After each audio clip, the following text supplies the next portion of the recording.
பால் பொருட்கள், பிஸ்கட், எண்ணெய், உணவுப் பொருட்களை பிளாஸ்டிக் கவர்களில் அடைத்து விற்க தடையில்லை என உயர்நீதிமன்றம் உத்தரவு பிறப்பித்திருக்கிறது. பால் பொருட்கள், பிஸ்கட், எண்ணெய், உணவுப் பொருட்களை பிளாஸ்டிக் கவர்களில் அடைத்து விற்க தடையில்லை என சென்னை உயர்நீதிமன்றம் உத்தரவு பிறப்பித்திருக்கிறது. இதுகுறித்த விவரங்களை செய்தியாளர் ஆனந்த் வழங்க கேட்கலாம். ஆனந்த், வணக்கம். விவரங்களை பதிவு பண்ணலாம். வணக்கம்.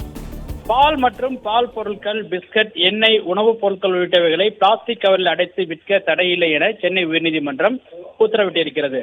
தமிழகத்தில் 14 வகையான பிளாஸ்டிக் பொருட்களுக்கு தடை உத்தரவு பிறப்பித்து தமிழ்நாடு அரசு உத்தரவிட்டது. இந்த உத்தரவை சென்னை உயர்நீதிமன்றமும் உறுதி செய்தது.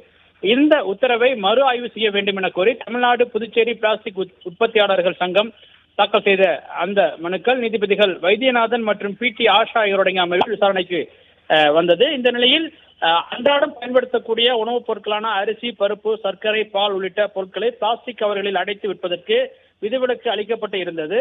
ஆனால் கடந்த 2020ஆம் ஆண்டு அந்த விதிவிலக்குக்கான அரசாணை 37 திரும்ப பெறப்பட்டது எனவும் இதனை எதிர்த்துதான் தங்கள் தரப்பிலிருந்து வழக்கு தொடர்ந்து இருப்பதாகவும் தெரிவிக்கப்பட்டது. இதனையடுத்து இந்த வழக்கின் விசாரணையின் போது சிறு மற்றும் குறு மற்றும் நடுத்தர தொழில்துறை செயலாளர் சார்பில் தாக்கல் செய்யப்பட்டுள்ள பதில் மனுவில் பால் பொருட்கள், எண்ணெய், பிளாஸ்டிக்கள், மருந்து பொருட்கள் பிளாஸ்டிக் கவர்களில் அடைத்து விற்கப்பட்டு வருவதாகவும் உணவுப் பொருட்களை பிளாஸ்டிக்கில் விற்க விலக்களித்து மறுத்து 2020ஆம் ஆண்டு பிறப்பிக்கப்பட்ட அரசாணை முழுமையாக அமல்படுத்துவது சாத்தியமற்றதால் தடை உத்தரவை மாற்றி அமைக்க திட்டமிட்டிருப்பதாகவும் அதற்கு அனுமதி தர வேண்டும் எனவும் கோரப்பட்டது.